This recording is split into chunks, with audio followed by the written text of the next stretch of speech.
My two goals in life are to make 1, a great cornhole game, 2, a great margarita. For the time being, we're going to focus on the cornhole game.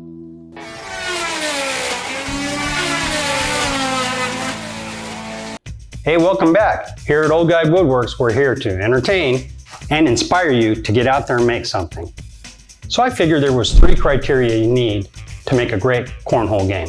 1, it's got to be the specification. So I went looking for the Cornhole Regional Association of Players, which doesn't exist. But the ASO does exist. Okay, it's C, 23.5 to 24 inches wide, 47.5 to 48 inches long, 3 to 4 inches in the front from the ground, and 12 inches from the ground in the back.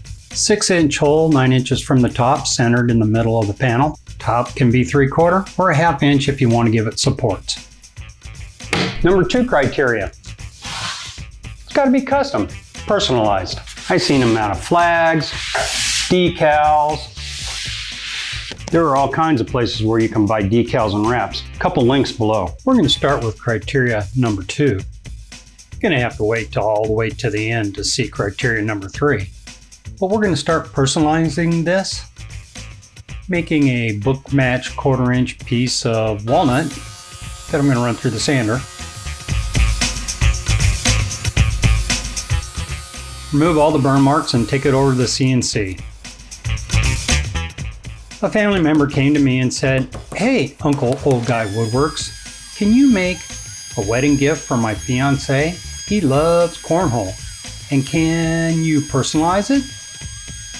And I said, "Well, of course I can." So this S is going to be her new last name, not Superman. And in accordance with American Cornhole Organization standards, I cut out 2 tops. This is a 6-inch hole saw, and I've used this to make the hole in a cornhole game, and the hole saw won. Instead, I've got this really cool CNC that makes perfectly symmetrical, even 6-inch holes that won't break your arm.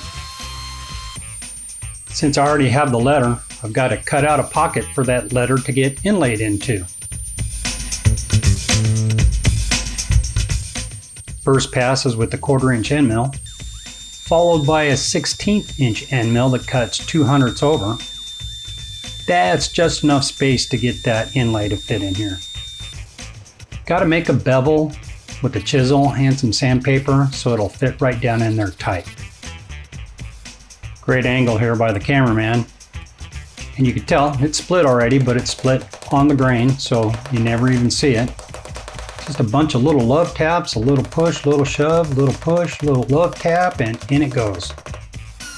When sanding over plywood, you got to stay right over the inlay and you got to keep the orbital sander flat. Happy to say, no joints, no cracks, no gaps. Now that our inlay is perfect, go ahead and engrave the last name.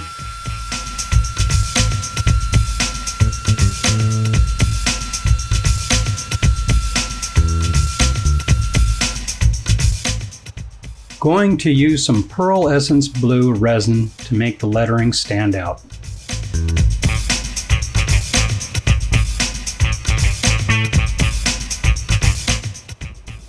Flash of the torch helps level it out and get rid of any of the little air bubbles. And when it's dry, just sand any of the stuff that got away from you. Now the tops are all personalized, I can put some pocket holes in there so I can attach these rails we're making out of 1x maple. I'm going to wrap the top of the board and do miter cuts on all my corners, so I put a piece in place and clamp it where it belongs, come back, mark where the next miter goes. Just keep working my way around. I use blocks here for either the short point or the long point, make the mark, go back and cut it. And I creep up on the line so my miter's just perfect. When I screw the rail, I leave it just proud so I can come back and touch it up with a flush trim router. This maple I had was really twisted and bowed, so I had to screw the corners. Didn't want to, but I came back with plugs, and they actually looked okay in the end.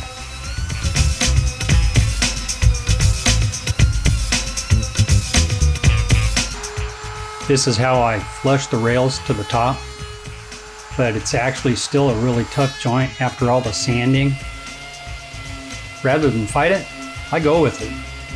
I've got a V-groove chamfer that I keep in a router at all times, and I put a nice decorative edge all the way around, and it actually looked better.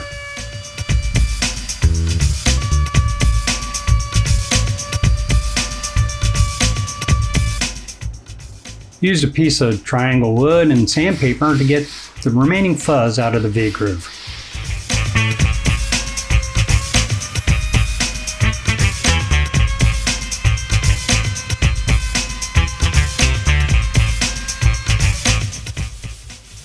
Sometimes I think all I do is sand.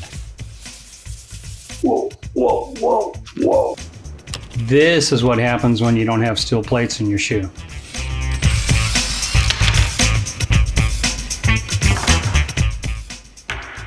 Time to install some legs.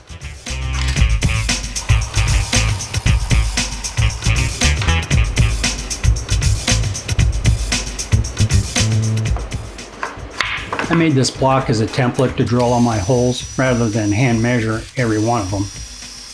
And of course the inserts I got didn't have a hex head in them. I didn't have a screwdriver big enough, so I devised this little system and installed it with the ratchet.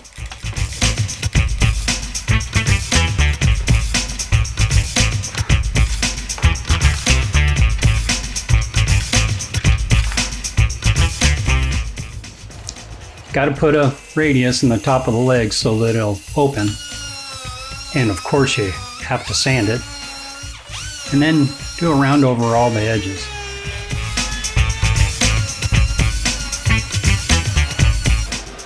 Okay, who can remember what the criteria is for the height at the top from the ground? Got my mark and then cut the angle on the bottom of the leg. This is the cross piece that will go between the two legs, and I'm going to attach this with dowels.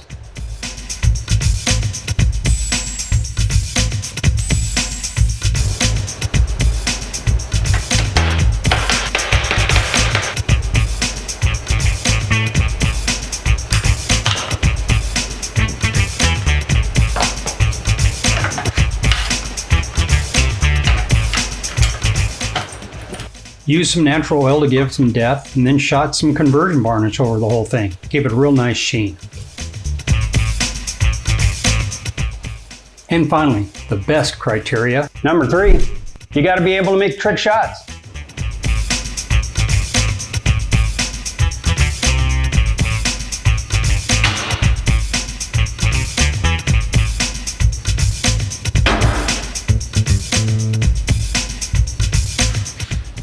So I think I accomplished all 3 of the criteria for a great cornhole game.